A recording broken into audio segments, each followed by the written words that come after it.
So this is for those that has been asking, oh, they've been asking me for tax ID. I don't know what to do. I'm confused here and there. Just calm down, okay?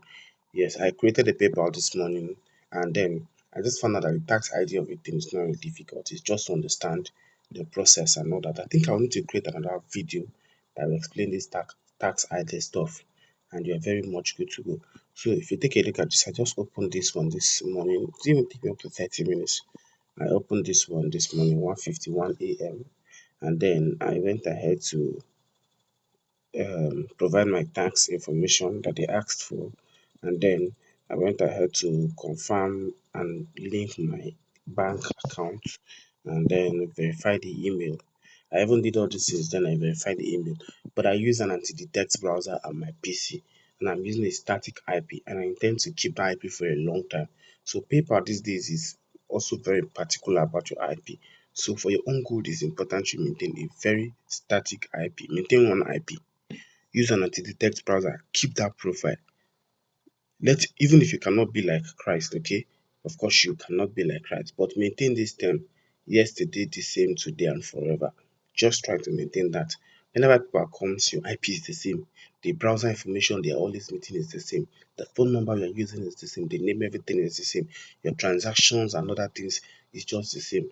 Don't use this kind of account for P2P. You will not enjoy it. They will get to ban when they see multiple money coming from different sources.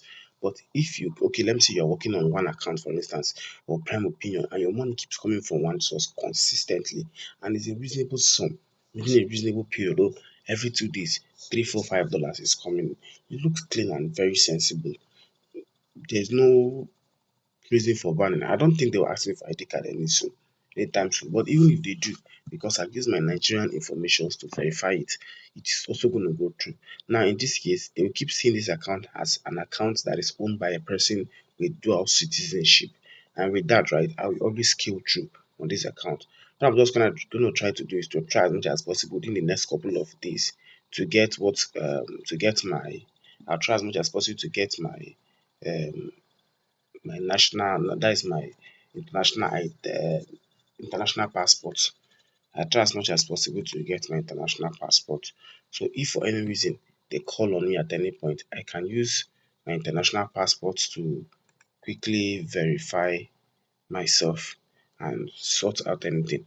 I wanted to show you, I don't know, my network just started acting up.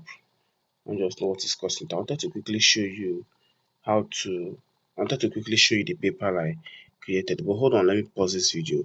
Let me see if my network will get better, and then let me quickly open up the paper. Okay, that's loaded up. Let me just quickly show you one thing very quickly. So take a look at this. This was the bank account I linked it to. This is not great. Okay, this is not great. This was the bank account I linked it to. It's called EndSave.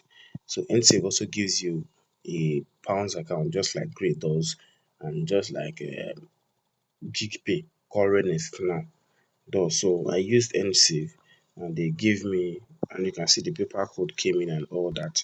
So everything is in place.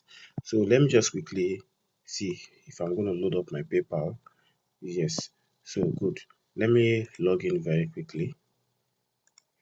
Just a minute, good. Let me log in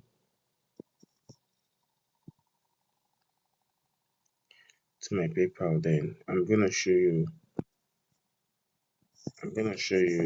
how my PayPal looks like. Okay, my PayPal just opened up and I'm gonna show you. Although for now, I'll not be using this to withdraw anything from my life, but I want my life point. I want to just observe it for like the next 2, 3 days to be sure I will not be asked for 90. Then I can verify and everything is intact. But if in the next 1 or 2 days nothing is asked of me, I can go ahead and start using it. So let me just show you something very quickly. Now if you take a look at this, this is the PayPal.